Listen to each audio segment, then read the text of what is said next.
നിങ്ങൾ ഇതുവരെ കാര്യം പറഞ്ഞില്ല. ധൃതി വെക്കല്ലേ മോനെ, പറയട്ടെ. ഈ കോളേജിനെ സംബന്ധിച്ചിടത്തോളം താൻ ഒരു ഔട്ട്സൈഡറാ. പക്ഷെ സത്യം പറഞ്ഞാൽ ഇപ്പോൾ ഇവിടുത്തെ ഹീറോയും താൻ തന്നെ. ഞങ്ങൾക്ക് വേണമെങ്കിൽ തന്നെ ഒതുക്കാം, പക്ഷേ ഞങ്ങൾ അത് ചെയ്യുന്നില്ല. വേറൊന്നും കൊണ്ടല്ല, ഞങ്ങൾക്ക് തന്നെ കൊണ്ട് ചെറിയൊരു ആവശ്യമുണ്ട്. അപ്പോ പിന്നെ നമ്മൾ തമ്മിലൊരു മ്യൂച്വൽ അണ്ടർസ്റ്റാൻഡിങ്ങിൽ അങ്ങ് പോകാമെന്ന് വിചാരിച്ചു. അപ്പോഴും കാര്യം പറഞ്ഞില്ല. കാര്യം വേറൊന്നുമല്ല, ഞാൻ ഈ കോളേജിലെ ഒരു ഉരുപ്പിടിയെ നോട്ടമിട്ട് വട്ടം കറങ്ങാൻ തുടങ്ങിയിട്ട് കാലം കുറേയായി. അല്ല, ഞാൻ മാത്രമല്ല, ഈ കോളേജിലെ പലവന്മാരും പല രീതിയിൽ അവളെ വീഴ്ത്താൻ നോക്കിയിട്ടുണ്ട്. ദാ ഇപ്പോഴും നോക്കുന്നുണ്ട്. പക്ഷെ അവരെ പോലൊന്നുമല്ല ഞാൻ. അവളെ ലൈൻ അടിച്ച് വീഴ്ത്തി കല്യാണം കഴിച്ച് കൂടെ പൊറപ്പിക്കണമെന്ന ദുരാഗ്രഹം ഒന്നും എനിക്കില്ല. എന്റെ ഉദ്ദേശം മറ്റതാ. പക്ഷേ അതിന് ഞാൻ ഏതെല്ലാം രീതിയിൽ നോക്കിയിട്ടും അവൾ അടുക്കുന്നില്ല. അല്ല, അങ്ങനൊന്നും അടുക്കുന്ന കൂട്ടത്തിലുമല്ല. ഒരു പിശാച, സുന്ദരി പിശാജ്, എ ക്യാമ്പസ് ഡെവിൽ. അയ്യോ, തമാശ പറഞ്ഞല്ല, ആ പേരിലാണ് അവൾ ഈ ക്യാമ്പസിൽ അറിയപ്പെടുന്നത്. ആളിപ്പോ ഇവിടെയില്ല, എന്തോ ഫെസ്റ്റിവലിനും പറഞ്ഞ് കറങ്ങാൻ പോയിക്കുക. താൻ ഈ ലൈൻ ക്ലിയർ ചെയ്യുന്ന കാര്യത്തിൽ ഒരു മിടുക്കനാണെന്ന് മനസ്സിലായി.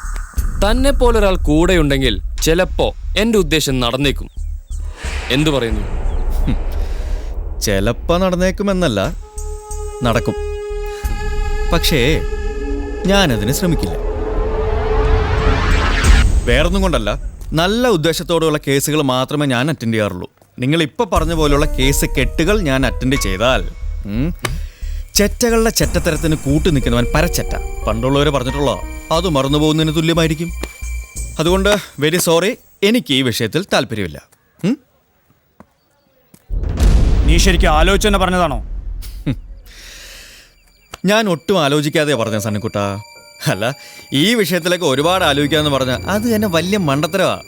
പിന്നെ നെഞ്ചും വിരിച്ച് മസിൽ ഉരുട്ടി മുഖവും വീർപ്പിച്ച് ഇതേപോലെ വട്ടം കയറി നിന്ന് വിരട്ടി ആലോചിപ്പിക്കാമെന്ന് വല്ല ധാരണയുണ്ടെങ്കിൽ അതങ്ങ് മാറ്റിയേക്ക്. വേറൊന്നുമല്ല മാട്ടിനെ, എനിക്ക് ഈ അടി ഇടി എന്നൊക്കെ പറഞ്ഞ ഭയങ്കര പേടിയാ. പക്ഷെ എന്നാൽ ഒന്നുണ്ട്, രണ്ട് കൊണ്ടാലും എടുത്ത തീരുമാനം എടുത്തതാ.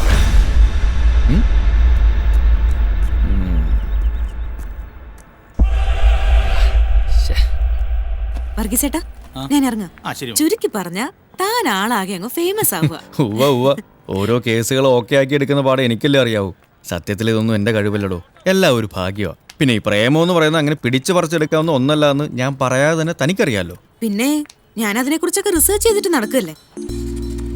എന്റെ മാഷേ, എനിക്കിതൊന്നും വലിയ തിട്ടയില്ല. ഞാൻ ഇതുവരെ ആരെയും പ്രേമിക്കാനും പോയിട്ടില്ല. അല്ല, അതിനുള്ള പ്രായമായപ്പോഴേക്കും ബാഗും തൂക്കി ബൂത്ത്, ജോലി, വീടെന്നൊക്കെ പറഞ്ഞിറങ്ങേണ്ടി വന്നു. എന്ന് വെച്ച് ഇനി പ്രേമിച്ചുവിടാനൊന്നുമില്ല കേട്ടോ. ഈയിടെയായിട്ട് എനിക്കൊരു ഫോൺ കോള് വരാറുണ്ട്. ഫോൺ കോളോ? ആരുടെ ഇതെന്ന് ചോദിച്ചാ കണ്ണേട്ടന്റെ, എന്റെ മുറച്ചെറുക്കനാ. പക്ഷെ താൻ വിചാരിക്കുന്ന പോലൊന്നും അല്ല കേട്ടോ. ഞാൻ ഇതുവരെ നേരിട്ട് സംസാരിച്ചിട്ടില്ല, എന്തിനെ കണ്ടിട്ടുകൂടിയില്ല. ആള് ദുബായിലാ? അതും അറിയില്ല. ആകെ കൺഫ്യൂഷൻ ആയല്ലേ? പറഞ്ഞുതരാം. ഈ ഫോൺ വിളിക്കുന്ന ആളുടെ അമ്മ, അതായത് അച്ഛന്റെ പെങ്ങള് യശോദാമ്മ, പണ്ട് തറവാട്ടിൽ നിന്ന് ഇഷ്ടപ്പെട്ട ഒരാളുടെ കൂടെ ഇറങ്ങിപ്പോയതാ. ഒരു കണക്കിന് എന്റെ അച്ഛനെ ഇറക്കി വിട്ടതാണെന്നും പറയാട്ടോ. അച്ഛന് പിന്നെ ആ കാര്യത്തിൽ നല്ല കുറ്റബോധം ഉണ്ടായിരുന്നു. പക്ഷേ ഇപ്പൊ ഇത്രയും വർഷങ്ങൾക്ക് ശേഷം അവരുടെ ഫോൺ കോൾ വന്ന് തുടങ്ങിയത് പിന്നെ അച്ഛൻ വലിയ സന്തോഷത്തില. ഒരിക്കൽ പോലും കാണാത്തതുകൊണ്ടാവണം എനിക്കുണ്ട് രണ്ടാളെയും കാണാൻ കൊതി. എന്നിട്ട് എന്ന് വരുമെന്ന് അയാൾ പറഞ്ഞത്? അതുമാത്രം കണ്ണേട്ടൻ പറയില്ല. ഒരു ദിവസം ഞങ്ങൾ അങ്ങോട്ട് വരുമ്പോ എന്താ കൊണ്ടുവരേണ്ടത്, തീർന്നു. ഫോണിലൂടെയുള്ള സംസാരം ഇത്ര മാത്രം. എങ്ങനെയുണ്ട് ഇതൊക്കെ കേട്ടിട്ട്? എഴുത്തുകാരന് വല്ല കഥയും തോന്നുന്നുണ്ടോ? ഈ വിളിക്കുന്നത് കണ്ണൻ തന്നെയാണെന്ന് അങ്ങനെ ഉറപ്പിക്കാനൊന്നും പറ്റില്ലല്ലോ. ഞാൻ ചുമ്മാ തമാശക്ക്. എനിക്ക് മനസ്സിലായി. ചെല്ലട്ടെ, ബസ് വരാറായി.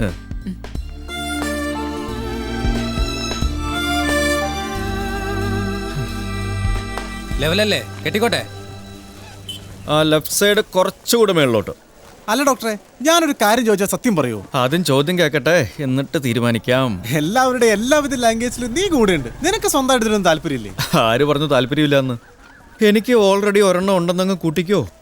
എന്നിട്ടാണ് നീ ഇതുവരെ പറയാതിരുന്നത്? പറഞ്ഞേ, ആരാ കക്ഷി? ഇവിടെ ഉള്ളതോ അതോ നാട്ടിലുള്ളതോ? ഇവിടെയൊക്കെ തന്നെ ഉള്ളതാ. ഇവിടെ ഉള്ളതാ? രഞ്ജിനിയാണോ? ചെപ്പോടാ. ആതിര? ഹേയ് ശ്രുതി? ഞാൻ പറയാം ആരാ കക്ഷിന്ന്. നയൻ താര. അല്ലടാ, ഇതിനേക്ക് ആർക്ക് വേണേലും അങ്ങോട്ട് പ്രേമിക്കാം. ഇങ്ങോട്ട് കിട്ടാനാണ് പണി. ദേ ഞാൻ തന്നെ കഴിഞ്ഞ മാസം ഒരുത്തി വിട്ടത് ആസിൻ. ആ ഇനിയിപ്പോ പുതിയൊരാളെ കണ്ടുപിടിക്കണം. അതാണ് നമ്മുടെ ഒരു ലൈൻ. എടാ റോയ്, നിന്റെ കക്ഷി ലാൻഡ് ചെയ്തിട്ടുണ്ട്. എന്തായാലും ഡോക്ടർക്ക് ഇന്ന് മുതൽ പണി തുടങ്ങാം. നിനക്ക് മനസ്സിലായോ അവൻ എന്താ പറഞ്ഞിട്ട് പോയതെന്ന്? എടാ, നമ്മുടെ റോയുടെ എതിർകക്ഷിയില്ലേ, ഡെവിൾ, ക്യാമ്പസ് ഡെവിൾ, അവള് ലാൻഡ് ചെയ്തിട്ടുണ്ടെന്ന്. നിനക്ക് പണിയായി മോനെ. ആ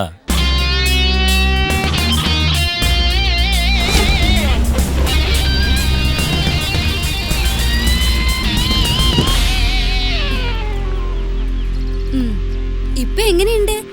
എന്റെ കാറിനോട് മത്സരിച്ച് ജയിക്കാൻ തന്റെ പ്ലിമ്മത്തിന് പറ്റില്ലെന്ന് ഞാൻ പറഞ്ഞതല്ലേ?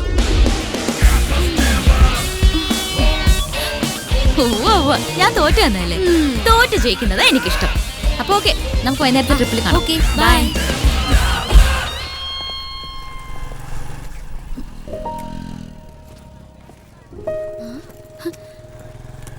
പാതിരക്കോഴി, നിക്ക്. താനെന്താ ഇവിടെ? മനസ്സിലായില്ല? അന്ന് ബസ് സ്റ്റാൻഡിൽ വെച്ച്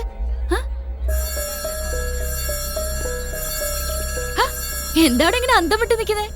എന്തായാലും താൻ ആളാകെ അങ്ങ് മാറി, ഒരു കൊച്ചു ചുള്ളനായിട്ടുണ്ട്. എന്ത് പറ്റി? പുസ്തക വിൽപ്പനൊക്കെ മാറ്റി വെച്ച് പഠിക്കാൻ തീരുമാനിച്ചോ? ഹേയ് ഇല്ല, ഞാനിവിടെ ക്യാൻറ്റീനിലൊരു ജോലി. ഓ അങ്ങനെ, അതേതായാലും നന്നായി. എനിക്ക് പറ്റിയൊരു തണ്ടി ഇവിടെ ഇല്ലാതിരിക്കായിരുന്നു.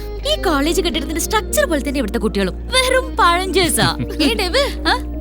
എന്തായി ഡ്രാമ ഫെസ്റ്റിവൽ? വന്നിട്ട് പറയാം. എന്റെ ഗാങ്ങാ. കാര്യങ്ങൾ അവളുമാർ അറിഞ്ഞിട്ട് എന്നെ നാസാക്കാനായി ചോദ്യം.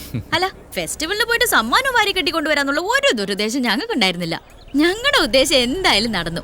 മെഡ്രാസ് മൊത്തത്തിലൊന്ന് കറങ്ങി. പിന്നെ ഒന്നും കിട്ടില്ല എന്ന് പറയാൻ പറ്റില്ല കേട്ടോ. അല്ല, അസല് കൂവല് കിട്ടി. താനെന്തായാലും ഇവിടെ തന്നെ കാണുമല്ലോ. നമുക്ക് വിശാലമായിട്ട് പിന്നീട് സംസാരിക്കാം. ഞാൻ ഇതെല്ലാം അങ്ങോട്ട് ചെല്ലട്ടെ, ഇല്ലെങ്കിൽ ഇതിന്റെ പണിഷ്മെന്റ് വേറെ കിട്ടും. ഹലോ,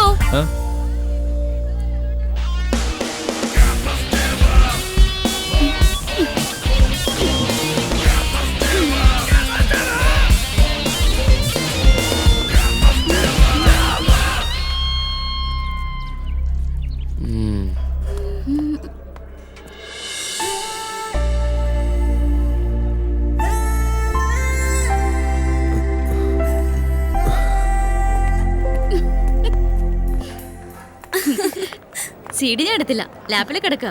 നാളെ വരുമ്പോ കൊണ്ടുവരാം. പക്ഷെ അങ്ങനെ കാണാൻ മാത്രം ഒന്നുമില്ല, നല്ല അലമ്പ് പ്രോഗ്രാം ആയിരുന്നു. ഇതെപ്പോ സംഭവിച്ചു? ഓടക്കം മഞ്ചു കീഴടങ്ങിയോ? അങ്ങനെ എന്തെല്ലാം കാര്യങ്ങളാ നീ ഇല്ലാത്ത സമയത്ത് ഇവിടെ നടന്നത്. കൊറേ വിശേഷങ്ങൾ നിന്നോട് പറയാനുണ്ട്.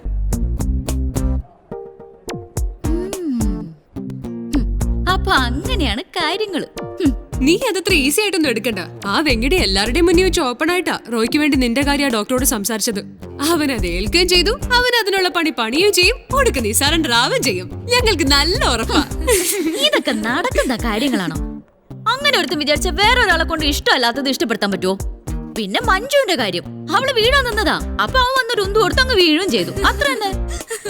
ഇനിയിപ്പോ റോയുടെ കേസ്, അതിൽ കക്ഷി ഞാനല്ലേ. അവൻ ഉന്താൻ എന്റെ അടുത്തേക്കല്ലേ വരണ്ടേ? വരട്ടെ, നമുക്ക് നോക്കാം.